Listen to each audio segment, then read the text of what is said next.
Hello and welcome to Just One More Watch. Welcome today to another review of a watch by the brand Star King.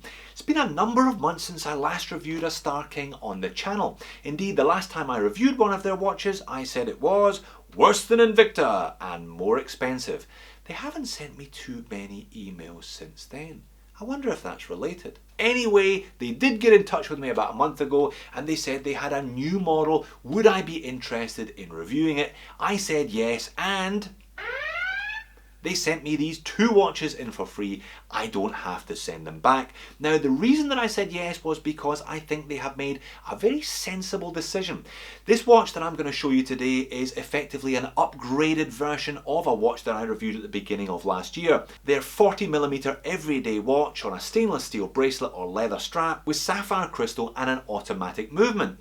When I reviewed it last year, the automatic movement was one of their own proprietary 4Hz high beat autos, and I said at the time that the movement was a bit of an unknown quantity. I couldn't tell you whether it was going to be running in a year's time, 10 years time, or even next week. Star King therefore have done the sensible thing and they've put a Miyota 8215 in the back of this, much more unknown quantity. The price hasn't gone up by that much either. It's going to cost you less than $55 during the AliExpress 11/11 sale and not much more thereafter. Let's flip the camera and see if it's any good. So I'm not going to take all day with these ones, having essentially reviewed this watch just with the other movement earlier on last year. These were sent to me by the Star King official store on AliExpress. I'll leave a link to that one in the description of the video. Regular price just around the low 60s. AliExpress 11/11 sale price around the low 50s depending on which of the four models you go for. So 2 on a leather strap, 2 on the stainless steel bracelet. I think the gold one is where the real interest lies with this model. I can't think of another gold tone watch at or around this price, this size, this dimension, with a Japanese imported movement in the back of it. Please let me know in the comment section if you can, but I don't know of any others. So both watches are 40mm in diameter, 11.5mm thick, 47.5mm lug tip to lug tip, 20mm lug width, and on the supplied leather strap, this one weighs in just over 60 grams, and the stainless steel one, size up for my 7-inch wrist, weighs in at around 130 grams. So pretty much what you'd expect for one of these 40mm watches. So it's a stainless steel 3-piece case. In the case of this gilt model, IP coated in a kind of a rose tone, not quite sure, it's somewhere in between gold and rose gold. Certainly the dial is regular gold. 3-piece case, smooth bezel, IP coated stainless steel crown, and it is a screw on display case back showing off quite a nice detail there. They have chosen the gilt 8215 Miyota to go with this gold tone. 30 meters of water resistance. The crown does not screw down on this one. It is just not that kind of watch. Zoomed in on the dial and it's all quite simple but rather pretty. A rather pronounced sunburst effect on this one. We have applied arrowhead indices at all the hour points. Nice set of Dauphin hands with a big bevel in the middle. Very thin needle second hand there. Date complication on this one at a cutout at the 430. Star King logo, which I always say looks like a little bit of dried up lotus fruit there underneath the index at 12, and automatic printed above the index at 6. They really haven't cluttered this one at all. Printed minute track all the way around the outside with slightly larger markers on the hours. And I do always like to test the claim by these cheap Chinese watches that the crystal covering the dial is in fact sapphire. So I have assembled 3 watches here: Seiko Samurai featuring Hardlex, Seiko Sarb 033 featuring sapphire, and the as yet to be determined Star King in the middle. My cheap diamond selector hardness meter here. Check the Neria flicker from the Hardlex over to the Sarb, and here we go, a nice strong read with 2 oranges. Check the Star King in the middle, and once again a nice strong read with 2 oranges. That's good enough for me. That's sapphire. But like I said, really this one is all about the upgrade to the Miyota 8215.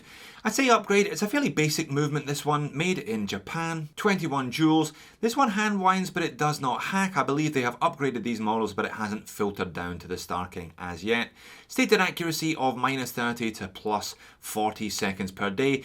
But generally I find these ones run very, very consistently indeed. Not necessarily the most sophisticated movements in the world, they only wind in one direction for example, but generally accurate, reliable and fairly rugged. Let's pop one of these guys on the time grapher.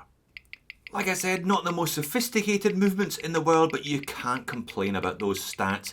In the default flat on its back position, virtually no time variance, healthy amplitude, 0 beat error. That is what I call a worthwhile upgrade. So let's get them both on wrist then. I've got a 7-inch wrist for your reference, the stainless steel one first. Now the bracelet looks quite complicated. It looks like it's got about 9 links. It doesn't. It's a single link, so they have gone a little bit cheap there. Just push pins, but no problem to adjust, and a butterfly clasp.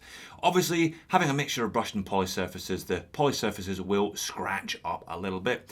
But it wears quite well. It's got that recessed mid link of the end link, so 47.5mm lug tip, 2 lug tip, but it should wear well on a variety of wrists, even if yours are smaller than mine. But like I said, I think the gold tone one is where certainly my interest lies today. There just aren't that many cheaper gold watches. The strap is not the finest, it's that kind of cheap leather, and unfortunately, one of the moans and niggles for later, they haven't matched the collar and the cuff. That is a high polished silver buckle on a gold watch, which always looks a bit out of place and surely wouldn't cost them that much to fix. Getting the gold one out into some sun, some late afternoon Sydney sun, you can see just how much sunburst effect there is on that dial, and it is quite a pretty little dial as a consequence. Applied indices, the Dauphin hands catching the light rather nicely. On wrist, that compact lug to lug and relatively low profile at less than 12mm means that it sits nicely on my wrist. Moans and niggles, well, the date chopped into the dial there down at the 4:30. I guess this is an everyday watch, so having a date complication is a useful complication. I'm not sure whether they'd have been better putting it at 3 though, putting it down at 4:30, or just deleting it altogether. At least there's a little bevel frame around that window, but it does look a little bit clunky, a little bit clumsy. Date complications not easy to get right. I would have loved to have seen it above the 6. But that would have meant changing the date wheel and probably beyond the scope of a $55 watch. And like I said, the leather strap, allegedly leather strap, is not the finest and it doesn't match. High polished silver with a gold, rose gold tone IP watch doesn't look all that great. Surely that wouldn't have cost them more than a couple of cents to switch that over. Perhaps if they ever do another Mark II rose gold one, they will get that fixed. And I think the stainless steel version has a problem in that it is very close in terms of price and specs to the Cadison C1032, which features the Seiko NH36 hacking and hand winding day-date complication movement. For my money, if I wanted a black dial or silver dial on a bracelet, I would be going for the Cadison over the Star King, which is why I reckon the gold tone one is where the interest is today. There just aren't that many watches at the price with that look. So the Miyota movement switch though has definitely been a worthwhile upgrade. What I recommend Star King do next is upgrade their advertising copy. Golden belt, classic joker, comfortable feeling, dignified body. Proof that Google Translate doesn't always get it right. Thanks for watching. I'll see you in the next video.